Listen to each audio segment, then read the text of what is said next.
buenas noches y bienvenidos un día más a este espacio de entrevistas que realizamos, como todos ustedes ya muy bien conocen, aquí en Intraalmería Televisión, siempre tras el informativo.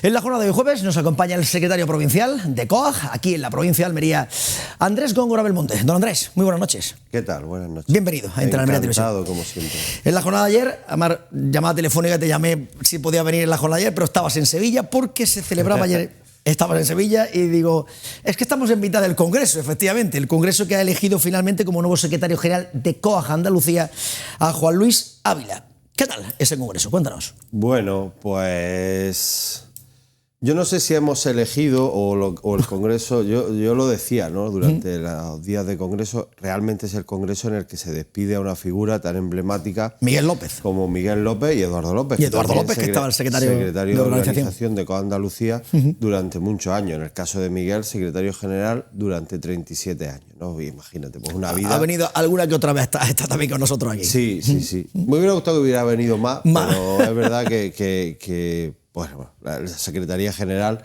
pues pilla bastante lejos, ¿no? Pero bueno, yo creo que es un emblema de la agricultura, lo conocen todos los agricultores, ¿no? También por su propia forma de expresarse y el físico que tiene, sí. el tiacón del pelo blanco, ¿no? Efectivamente. Pero bueno, pues un congreso emotivo, se jubila, llega a su final de la actividad y vienen otra gente. Vienen otra gente que estamos al frente de organizaciones provinciales, pero nosotros apostamos, y lo decimos firmemente, y en este congreso queda muy claro, necesitamos una organización regional. Claro. La estructura de las propias administraciones tienen esa estructura regional, la consejería evidentemente tiene una estructura regional, y el marco de interlocución con las administraciones requiere tener una organización regional en el que primero se tenga un marco de diálogo con el resto de organizaciones y con las cooperativas y con la Consejería de Agricultura y con otras consejerías que creo que la agricultura tiene que tener más presencia. Por eso apostamos por una estructura regional y en este congreso creo que salimos así, fuerte, en el que no tengamos 8 uniones provinciales, que las tenemos, pero sobre todo que podamos confluir en esa estructura regional que sea cada vez más fuerte, más dinámica, con textos y con reivindicaciones muy claras y, como le dije ayer al consejero, nuestro paisano Ramón, ponerle las cosas difíciles, que es para lo que estamos las organizaciones agrarias. Obviamente. Y cuando se pueda, se puede llegar a acuerdos y llegar a posicionamientos conjuntos, ¿no? ¿Cuál va a ser, en ese mismo congreso, el propio ya secretario general, Juan Luis Ávila, el camino que va a llevar a partir de ahora? ¿Cuál va a ser la idea que tiene este nuevo secretario general, apoyado en este caso por todas las organizaciones en todas las provincias? Bueno, la participación de todas las uniones es fundamental, lo decía antes. Yo ya hemos dicho como COAG Almería que vamos a hacer una apuesta fuerte porque COAG Andalucía sea una organización robusta y bien organizada, ¿no? Con planteamientos, con mucha correa, con mucha transmisión de información a las administraciones, pero creo que es fundamental ahora, estos son los inicios de los debates, pero a nosotros no nos gusta el camino que se está cogiendo de que el todo vale. Y ahora te lo explico, ¿vale? Porque ha quedado un poco raro. El ministro de Agricultura lanzó, lo dijo incluso en la casi única visita que ha tenido a la provincia de Almería, lo del anteproyecto de ley de agricultura familiar. Vale, nosotros en COAG hemos defendido y defendemos la agricultura familiar, pero ¿qué es la agricultura familiar? Por otro lado, tenemos fondos de inversión que están llegando a montar placas solares o a poner olivar superintensivo. En el invernadero le está costando un poco más de trabajo. Porque aquí hay que meterse dentro, pero sí en otros sectores como los extensivos que tenemos en el norte de la provincia.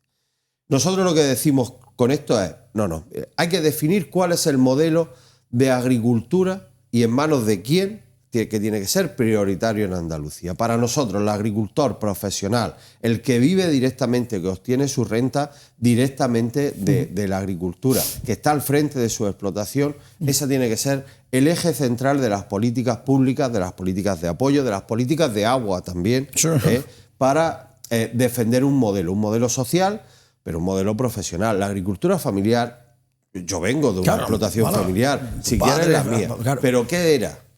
La explotación familiar hace 30 años era el hombre y la mujer al frente de la explotación, donde arrastraba con su hijo, en muchos casos les quitábamos la posibilidad de poder un estudiar, desarrollo claro.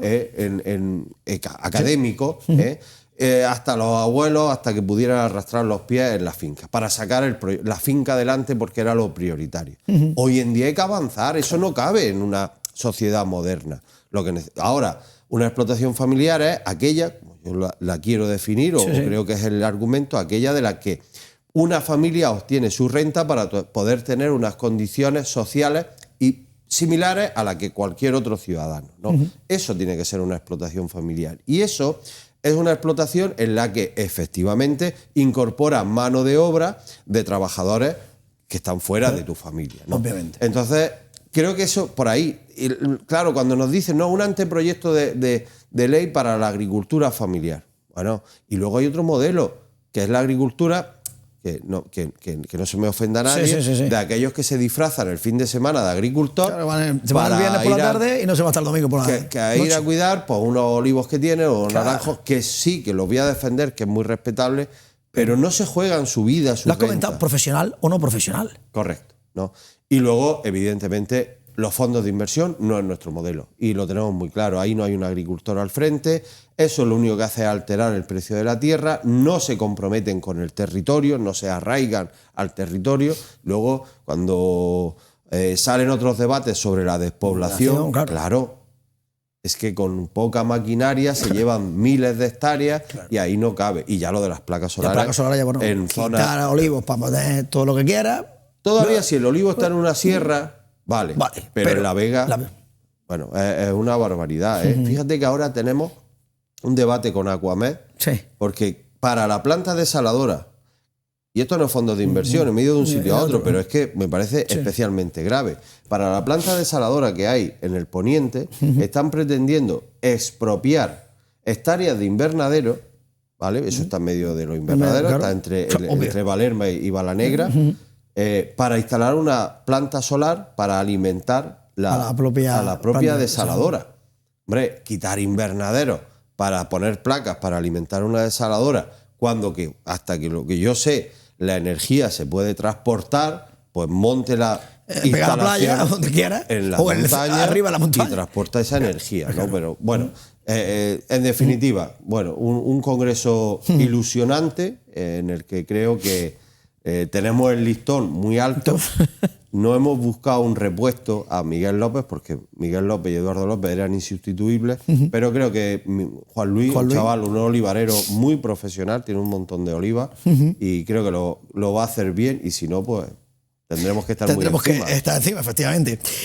Ya sabemos hacia qué modelo se quiere dirigir el gobierno. Quiere modelo de la familia, invernadero familiar, etcétera, etcétera. Pero ¿qué problema tiene a día de hoy el agricultor almeriense, el agricultor de Andalucía, cada uno dentro de su propio sector? Pero el problema fundamental, tema de agua, tema de terceros países, ¿cuál es el mayor problema que tiene el agricultor a día de hoy? Mira, yo lo defino en una palabra, ¿no? Que la gente creo que lo vaya a entender, y es la demasiada incertidumbre que tiene el sector. Entonces, ¿qué significa esto? La cosa peleamos precisamente porque nuestra profesión tenga certidumbre, ¿vale? ¿Qué significa tener certidumbre? Mira, pues, por ejemplo, que los precios, ¿vale?, de nuestras hortalizas se estabilicen. Fíjate que ni hablamos de precios altos, pero sí precios ciertos. A ver, ¿no? Por encima de los costes de producción. Que un tomate que lo estoy sembrando en el mes de agosto, que cuando yo voy a pueda poner ser rentable en mi explotación. Claro, y que me digan, oye, pues vamos, los precios van a estar por certidumbre. Certidumbre en los mercados. Certidumbre en el agua. Eso es fundamental. Nuestra actividad requiere sí o sí regadío. Y además un regadío asegurado, garantizado. No podemos estar dependiendo de si el pantano tiene agua, el trasvase se da o no se da, o si llueve o no llueve. Eso es otro de las claves, ¿no? Pero al final se resume en esa palabra, en la certidumbre. ¿Certidumbre o incertidumbre? Mano de obra. Pues también necesitamos estabilizar las relaciones laborales, Creo que con el nuevo convenio se ha avanzado, se está avanzando, ¿no? Pero seguimos teniendo dificultades con la mano de obra, porque nuestra actividad pues, sigue siendo una actividad en la que rota mucha gente, rotan muchos trabajadores. Es difícil hacer lo contrario porque seguimos teniendo un trabajo temporal. La agricultura va a ser temporal siempre, siempre. Y entendemos que nuestros trabajadores, llegado el caso, pues intentan buscar un trabajo más estable, como cualquier ciudadano, y yo lo defiendo y lo respeto. Pero ahí también tenemos que buscar soluciones, pues por lo menos para tener cierta garantía de que cuando echen mano a recolectar, pues no va a tener problemas. Hicimos una jornada en la Expo sobre este tema. Tengo que agradecer a la jefa de la inspección, a María del Mar, que viniera a la jornada. No es fácil, yo me pongo en su papel. Es jefa de la inspección de trabajo y meterse en una jornada de agricultores. Pero lo explicó bien, ¿no? Y creo que bueno, que también se está trabajando fuerte, creo que lo sepáis, en ese tema para estabilizar. Nosotros necesitamos sí o sí que las relaciones laborales sean perfectas, buenas. Es una actividad laboral y nuestros trabajadores son una parte imprescindible de nuestras fincas. Certidumbre con los precios, certidumbre con el agua, certidumbre con la mano de obra. A día de hoy, incertidumbre total en cada uno de estos temas que estamos hablando. Por ejemplo, por tocar el tema de precios. A día de hoy, que sigamos siendo con la misma historia que encontramos, que campaña tras campaña nos encontramos con los problemas de los precios. Tenemos que avanzar en la comercialización de la provincia. Yo creo que esa es una de las claves. Se le ha dicho, se habló en su momento con Carmen Crespo cuando era consejera, ahora también en el ámbito de su actividad como parlamentaria. Se le ha dicho al consejero, se puso en marcha el plan estratégico de las frutas y hortalizas, nosotros lo hemos apoyado, hemos estado más de un año incorporando, es un tocho, os animo a que lo leáis. Hay que echarle un vistazo. Sí, se presentó en el Ejido por parte del consejero, me parece una idea interesante. Hemos pedido que no sea un documento cerrado, que sea amplio, pero el tema comercial es fundamental, vital, ¿no? Tenemos que establecer mejor alianzas por parte de nuestra comercialización con los supermercados y luego la batalla de las importaciones, porque las importaciones son las que generan esa irrupción en los mercados que genera esos altibajos de precios. Eso es así. Y eso lo tienen que entender los políticos de una vez, que con las importaciones no se garantiza mejor precio a los consumidores. Eso es mentira. Claro. No se garantiza alimentos a los ciudadanos. Eso también es mentira.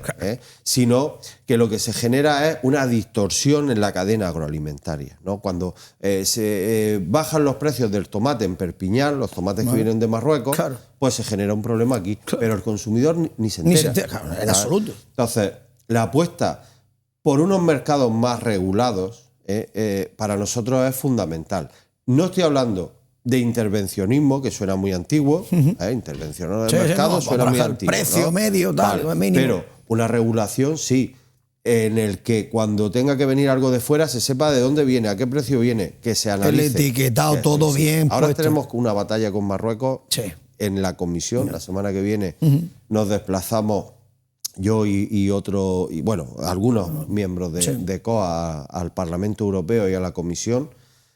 Quiero seguir recordando que hay una sentencia que dice que el acuerdo con Marruecos es ilegal. Totalmente. Y que en octubre el acuerdo se termina, salvo que la Comisión mueva ficha. Eso vayáis a mover ficha todo lo que se pueda mover y más. Tema del precio, ahí está encima de la mesa. Tema de agua. Nos encontramos como... La solución son las desaladoras, pero ahí las tenemos. La solución no es los trasvases, ahí los tenemos, te cortan los trasvases y te quedas sin agua, el Tajo Segura, y que el agua que tiene que llegar, toda la zona del Levante ya está mirando al cielo y decir, madre mía. El agua es un tema, es central, ¿vale? Tenemos un problema con el trasvase Tajo Segura muy grave, pues es un trasvase con una regulación, con una norma, que se cambia la norma. Vale. Nosotros estamos apoyando dentro de la Mesa del Agua, de la cual formamos parte desde el inicio. La semana que viene también tenemos reunión de la Mesa del Agua y vamos a apoyar a estos regantes, tanto del trasvase del Tajo Segura como el trasvase del Negratín también, que está ahí, ¿vale? Pero Almería necesita dar ese salto hacia pues esas desaladoras que tenemos y que además tienen que venir otras. Muy clarito. Sí. La desaladora de Carboneras tiene un contrato con los agricultores. La desaladora de Carboneras es de Aquamed. La desaladora de Carboneras lleva varios años construida, ¿no?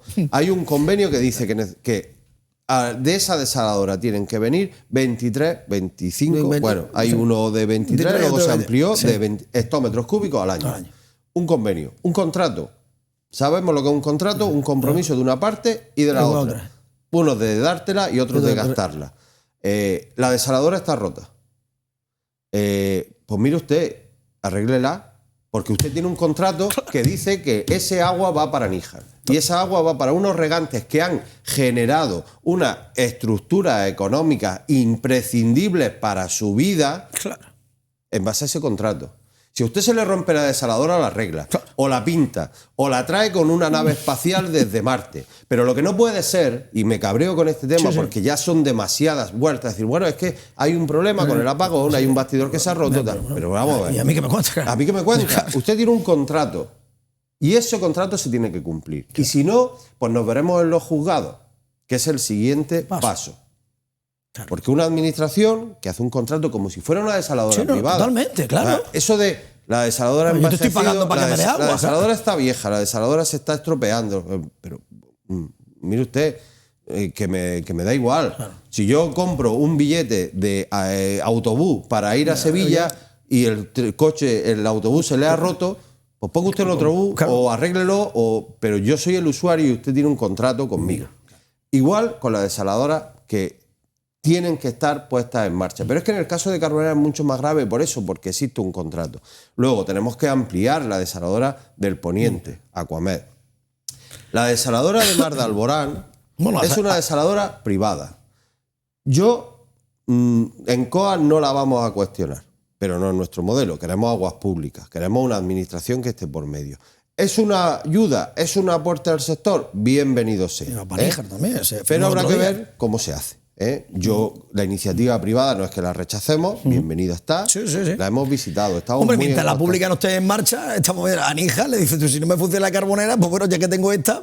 Claro, pero es una iniciativa privada. Y eso lo tenemos que entender los agricultores, ¿vale? Entonces eso va a tener un precio que va a depender de un mercado, el precio del agua variará en función del coste de la energía y... Bueno, aunque hay unas concesiones, es un agua que la vamos a aprovechar en la agricultura. Bienvenido sea. Pero, insisto, nosotros queremos que la administración se comprometa. Y luego tenemos el aprovechamiento de los terciarios. Junta regenerada, depurada, Junta de Andalucía. Esto es urgente. Necesitamos que no se tire ni un solo litro de agua al mar. Aquí se está aprovechando la Vega de Almería, procedente del Ayuntamiento de Almería, histórico para estudiar en las universidades, cuidado, porque se está hablando de reutilización de agua cuando en la capital se llevan décadas, con las CEUA, las 4 Vegas. Ahora hay que mejorarla, hay que hacerlo mucho mejor, pero somos pioneros. Esto que se ha hecho en la capital hay que hacerlo en todos los términos municipales de nuestra provincia, todos y cada uno, empezando por Níjar, terminando por el último del Poniente. Se han mejorado terciarios, el de Roquetas ya está terminado, el del Ejido está a punto de terminarse, el de Adra está a punto de terminarse y ya hay agricultores que la están pidiendo y creo que eso va a ser un cambio importantísimo en el agua en la provincia de Almería. Pero hay que aligerar. Y los terciarios en manos de la administración. La Junta de Andalucía no puede construirlo y cederlo. Es un tema muy delicado, ¿no? Creo que el proyecto que se está haciendo en Almería es muy interesante. En los próximos años estoy segurísimo que lo que se está haciendo en la capital va a ser... Lo que he dicho... Sí, se va a estudiar en la universidad. Se va a estudiar. Estoy seguro, porque es idóneo. Una capital que va a crecer mucho en habitantes, que un EDAR que va a tirar mucha agua y un entorno agrario alrededor que la va a aprovechar y va a producir los mejores tomates de Europa. Sin duda. La última, en este caso, la mano de obra. Y eso lo voy a unir con la PAC, que ahora también estáis las organizaciones estudiando y viendo el tema porque la PAC la tenemos a la vuelta de la esquina. Política agraria común. Bueno, la mano de obra, lo que decía, tenemos que conseguir... Hay un problema con la vivienda, que nunca lo voy a vincular con la agricultura, porque es un problema de la vivienda. Insisto en todos los foros en decir esto. Vivienda es una cosa y no podemos permitir que en entornos agrarios personas vivan en condiciones infrahumanas, en chabola o en infravivienda, pero es un problema social. La agricultura necesita de mano de obra y, bueno, hay procesos de regularización. En mayo ha entrado en vigor la nueva ley de extranjería, el nuevo reglamento, de la ley, y se van a poder regularizar más trabajadores. 800 y pico mil, casi 900.000.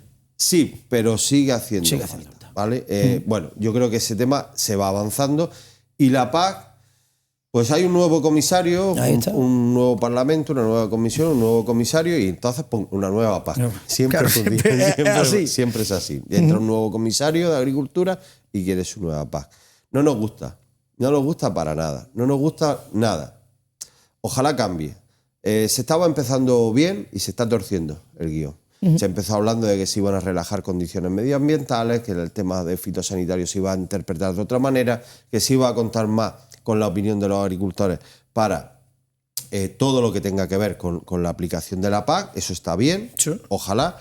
Pero luego se está hablando de que el presupuesto hay que reducirlo. O incluso se está hablando de que no va a haber una política agraria europea, sino que va a haber un marco, pero que luego las políticas van a ser políticas nacionales, políticas de Estado. Nosotros seguimos apostando por una política europea, que en Europa juguemos todos con las mismas reglas de juego. Si desmantelamos la PAC, y esto es muy cerca de desmantelar la política agraria común, a pasar a políticas de Estado, nos podemos ver con competencia, empezar cada vez a hablar más de competencia intracomunitaria, y eso sería un problema. Y luego el presupuesto de la PAC, que es donde hay que mejorar regadío, modernización, muchas de las cosas que hemos dicho antes están en los presupuestos de la PAC. Se pretende que sea un cheque nacional, no una estrategia común. Incluso que de ese cheque se puedan utilizar fondos europeos que deberían de ser agrarios para otras políticas. Y eso nos da miedo. O sea, dejar en manos de un gobierno un cheque tan suculento para que tú puedas decidir si hago política agraria o hago políticas de defensa o hago políticas de infraestructura. No, la política agraria es agricultura. ¿Y eso no se dan cuenta que los que estamos dando de comida desde Europa, del sur de Europa al norte de Europa, eso no se da cuenta? ¿Eso que somos la huerta de Europa y nadie nos toma en cuenta? ¿O eso es que pasa desapercibido? Bueno, yo creo que sí que hay gente que se da cuenta. De verdad que creo entre la administración hay gente que se da cuenta. Pero creo que todavía no ha habido una alerta general de decir, ostras, que nos falta tal alimento o tal comida, ¿no? Y bueno, se da por hecho muchas cosas, ¿no? Luego sube el precio del aceite y nos rasgamos la vestidura, o sube el precio de no sé qué. Bueno, yo lo único que digo es que de verdad, y los que tenemos en Bruselas que lo lean bien, una PAC a nivel europeo es imprescindible con la única estrategia de abastecer de alimentos. Pero hay cosas que me gustan, ¿no? Y, por ejemplo, que escuche a consejeros hablar de soberanía alimentaria. Yo es la primera vez que escucho a un consejero, y lo escuché ayer en el Congreso, que el consejero hablaba de la soberanía alimentaria. ¿Sabéis lo que es la soberanía alimentaria? Es, señores, tenemos una población de 500 millones de habitantes y hay que procurar hacer las políticas tales para que tengamos producción para darles de comer. Eso es la soberanía alimentaria que viene en el primer texto de la PAC. Lo que decía es que un pueblo tiene que producir sus propios alimentos y no depender de lo que venga de fuera. Yo la primera vez que escucho a un consejero decirlo tan abiertamente y yo se lo agradezco. Ahora le voy a pedir que ya que lo has dicho, que haga política o que intente defender políticas para que eso ocurra.